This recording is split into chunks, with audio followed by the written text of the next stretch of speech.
एक जंगल का राजा था जिसका नाम सिम्बा था। उसके दो बेटे थे, एक का नाम वीर और दूसरे का नाम थार था। वीर जंगल के नियमों को अच्छे से समझता था और हमेशा न्याय के रास्ते पर चलता था, जबकि थार जंगल के नियमों के खिलाफ था और हमेशा अपनी मनमानी करना चाहता था। एक दिन राजा सिम्बा ने सभी जंगल के जानवरों को बुलाया और कहा, जंगल के जानवरों, सुनो, मैं अब बहुत बीमार रहने लगा हूं। अब मैं अपने दो बेटों में से किसी एक को जंगल का राजा बनाना चाहता हूं। आज के बाद इस जंगल और सभी जानवरों की जिम्मेदारी मेरे दोनों बेटों में से एक के हाथ में होगी। वीर और थार दोनों अब बड़े हो चुके थे। राजा सिम्बा ने दोनों को अपने पास बुलाया। वीर के सामने खड़े होकर सिम्बा ने कहा, वीर बेटा, आज से तुम इस जंगल के राजा हो।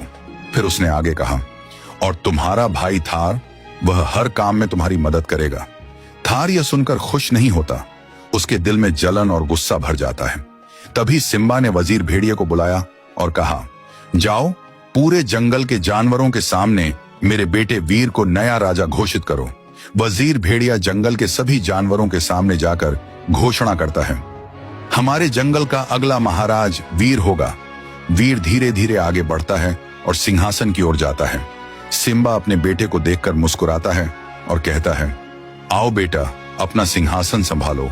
वीर सिंहासन पर बैठ जाता है। भेड़िया आगे बढ़कर उसके सिर पर ताज लेकर आता है और कहता है, महाराज, अपने बेटे को ताज पहनाइए। सिम्बा अपने बेटे वीर के सिर पर ताज पहनाता है। पूरा जंगल खुशी से झूम उठता है, लेकिन थार दूर खड़ा गुस्से से सब देख रहा होता है। तभी थार गुस्से में कहता है, मेरे बाप ने मेरे भाई को राजा बनाकर बहुत बड़ी गलती की है। अब मैं दोनों को नहीं छोड़ूंगा।